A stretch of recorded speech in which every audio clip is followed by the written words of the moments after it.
बच्चों, हम सभी जानते हैं कि रामायण और महाभारत विश्व के प्राचीन महाकाव्य हैं। इनसे जुड़ी हुई कई कथाएं हमने बचपन से लेकर आज तक सुनी हैं और पढ़ी भी हैं। इन रचनाओं पर अनेक कवियों और लेखकों ने अपने अपने शैली में रचनाएं प्रस्तुत की हैं। इसी श्रृंखला में हमारे स्वतंत्र भारत के प्रथम गवर्नर जनरल चक्रवर्ती राजगोपालाचार्य जी ने बाल महाभारत कथा प्रस्तुत की है, जिसे कक्षा 7वीं के पाठ्यक्रम में पूरक पाठ्य पुस्तक के रूप में शामिल किया गया है। आज हम बाल महाभारत कथा के अंतर्गत पाठ पढ़ेंगे लाख का घर। पाठ आरंभ करने से पहले मैं आपको उसके पार्श्वभूमि के बारे में कुछ समझाऊंगी। राजा शांतनु हस्तिनापुर के राजा थे।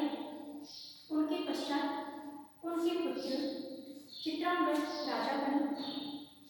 उनकी मृत्यु के बाद विचित्रवीर्य राजा बने, जो कि उनके भाई थे। विचित्रवीर्य के 2 पुत्र हुए, धृतराष्ट्र और पांडु। चूंकि धृतराष्ट्र जन्म से अंधे थे, इसलिए उस समय की नीति के अनुसार पांडु को राजा बनाया गया। पांडु ने कई वर्षों तक शासन किया। कुछ समय बाद अपने किसी अपराध के प्रायश्चित के लिए वे वन चले गए। उनके साथ उनकी पत्नियां कुंती और माद्री गई। किसी कारणवश राजा पांडु की मृत्यु हो गई। उनके साथ उनकी पत्नी माद्री भी सती हो गई। अब 5 पांडवों के पालन पोषण की जिम्मेदारी अकेले कुंती पर आ गई। वन के ऋषि मुनियों ने पांडवों का पालन पोषण किया, उनको पढ़ाया लिखाया। जब युधिष्ठिर 16 वर्ष के हुए तो इन ऋषि मुनियों ने पांडवों को हस्तिनापुर ले जाकर पितामह भीष्म को सौंप दिया। पांडव बड़े ही सुस्वभावी थे, विनम्र थे, गुणवान थे। अपने इन गुणों के कारण हस्तिनापुर के प्रजाजन उन्हें बहुत चाहते थे, जिसे देखकर कौरव जलपूर्ण उठते थे। उन्हें लगता था कि पांडव हस्तिनापुर के उत्तराधिकारी के उनके प्रतिस्पर्धी बन गए हैं।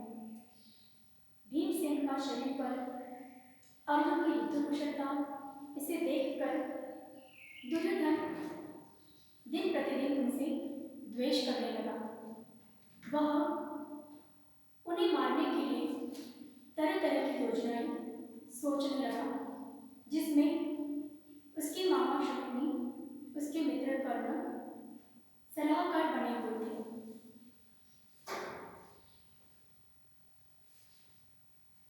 दिन प्रतिदिन पांडवों की लोकप्रियता बढ़ती ही जा रही थी।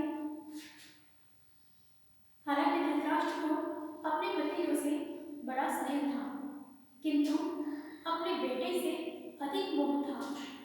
यह जानते हुए भी कि दुर्योधन कुमार्ग पर चल रहा है, वे उस पर अंकुश रखने में असमर्थ थे और उन्होंने दुर्योधन का ही साथ किया। राजसभा में और नगर जन में ये बात चर्चा की जा रही थी कि चूंकि धृतराष्ट्र जन्म से अंधे थे, इस कारण उनके छोटे भाई पांडु भी सिंहासन पर बैठे थे।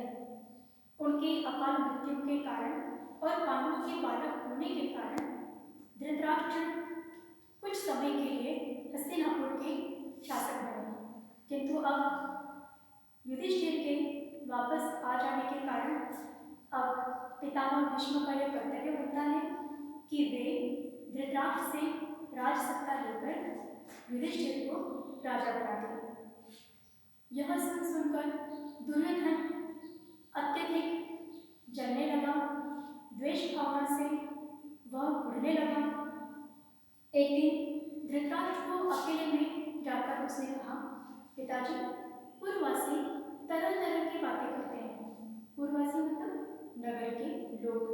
वे कहते हैं कि जन्म से दिखाई न देने के कारण आप बड़े होते हुए भी राज्य से वंचित हो गए और राज सत्ता आपके छोटे भाई के हाथों चली गई। क्योंकि अब यदि युधिष्ठिर को राजा बनाया गया तो कई पीढ़ियों तक हम राज्य की आशा नहीं कर सकेंगे और पिताजी मुझसे तो यह अपमान सहा न जाएगा। दुर्योधन की यह बात सुनकर धृतराष्ट्र बोले, बेटा तुम्हारा कहना सही है, किंतु हम युधिष्ठिर के विरुद्ध कुछ कर भी तो नहीं सकते, क्योंकि वह बड़ा ही धर्मवान है, अपने पिता के समान गुणवान है, इसीलिए नगर जन में वह लोकप्रिय है। अपने पिता की यह बात सुनकर दुर्योधन बोला, पिताजी आपको अधिक कुछ नहीं करना है, आप बस केवल पांडवों को वारणावत भेज दीजिए। ऐसा करने से उसमें हमारा कुछ भी बिगाड़ नहीं होगा।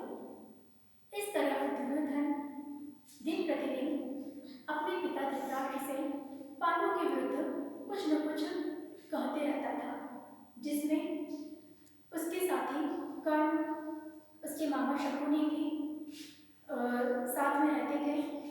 वे तरह तरह से धृतराष्ट्र पर अपना दबाव बनाया करते थे। इनमें कर्णिक नामक ब्राह्मण मुख्य था, जो कि शकुनी का मंत्री था। उसने धृतराष्ट्र को तरह तरह से उदाहरण देकर समझाया। एक दिन वो धृतराष्ट्र से बोला कि राजन, ऐश्वर्यवान वह है जो संसार में श्रेष्ठ है।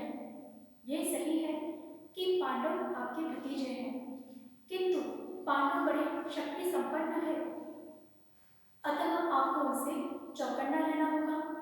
समय रहते ही आप पांडव पुत्रों से अपनी रक्षा कर लीजिए, वरना आगे चलकर आपको पछताना पड़ सकता है। कर्ण की इन बातों पर धृतराष्ट्र विचार कर ही रहे थे कि इतने में वहां दुर्योधन आ गया और उसने धृतराष्ट्र से कहा कि पिताजी आप किसी न किसी बहाने पांडवों को वारणावत भेज दीजिए, इससे हमारा राज्य पर शासन पक्का हो जाएगा। इसके बाद पांडव खुशी से वापस लौट सकते हैं और तब हमें उससे कोई खतरा भी नहीं होगा।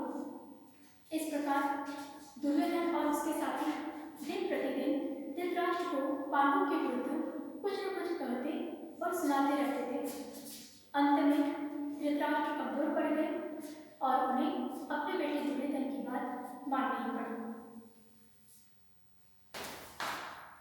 दुर्योधन के पृष्ठपोषकों ने अर्थात सहायकों ने पांडवों को वारणावत की सुंदरता और उसकी खूबियों के विषय में खूब ललचाया।